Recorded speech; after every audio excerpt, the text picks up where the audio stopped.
Hello traders, and thanks for tuning in to this market outlook from Exness. In this video, we're going to be looking at a possible idea for a trade over the next few days, some of the primary narratives driving the possible movement, and what traders who were to take that position would need to be aware of in terms of economic data. But before that, we're going to be looking back at the performance of last week's idea.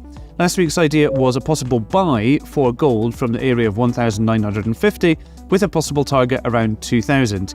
That idea hasn't been triggered yet and could well still be valid, although traders who were to take it should allow some time, possibly, for gold actually to complete such a movement. Now, for this week's idea, I'm Michael Stark, Financial Content Manager, and I'm joined by Andreas Themistocleus to give the idea, Trading Specialist. Thanks very much, Andreas, for being here with us. Hello, Michael, and thanks for having me. What do you think is the idea for a possible trade for this week then, Andreas? So for this week, we will check on the Euro-USD chart for a long position with a potential target around the 1.08 price area. The price found sufficient resistance on the upper band of the Bollinger Bands in early May and has corrected to the downside since then. The stronger dollar has pushed the price of the fiber chart, causing losses of around 4% in May.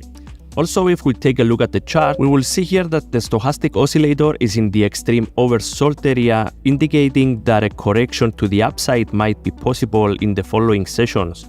Also, the 50-day moving average is trading above the 100-day moving average, further supporting the narrative of an overall bullish momentum in the market. The first point of resistance, the 1.09%, is not a random number, is the 50% of the daily Fibonacci retracement level, and is also an area near the 50-day moving average. And what are some of the main narratives, or the single main narrative that's driving that possible move up by Euro-Dollar? So if we check the 30-year Treasury bond yields chart, we will see that there is a decline from the yearly high of 4%, meaning that investors are slowing down capital flow towards the dollar, pushing the price of the Euro-USD chart to the upside. Also, expectations of recession still in effect since there is no final vote on the debt ceiling agreement just yet, and developments on the monetary policy are in focus for the investors this week. And in terms of regular economic data and any other kind of important news, what do you think is the most important releases or items that traders are going to be looking at if they were to take that position? In terms of economic data for the dollar, we have the job openings for April expected to drop, manufacturing PMI expected to remain below 50, indicating contraction in the manufacturing industry in the States, and also the most important data for the week on Friday,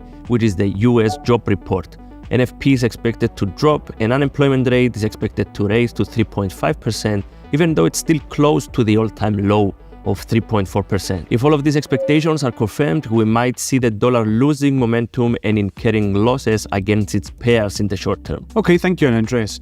And in summary, the possible idea for a trade this week is a buy for Euro-Dollar with a possible target around $1.09. The primary narratives that are driving that possible move up by Euro-Dollar are action in bond markets in the USA, and there's also focus on monetary policy and the debt ceiling and the ongoing debate around that in the USA.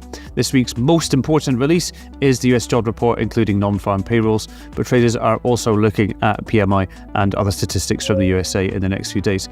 Thanks very much, Andreas, for being here with us and giving us the idea for this week. Thank you, Michael, for giving me the opportunity. And remember, this is just an idea for a trade. It's not a guarantee of success or a signal. Always do your own research and manage risk.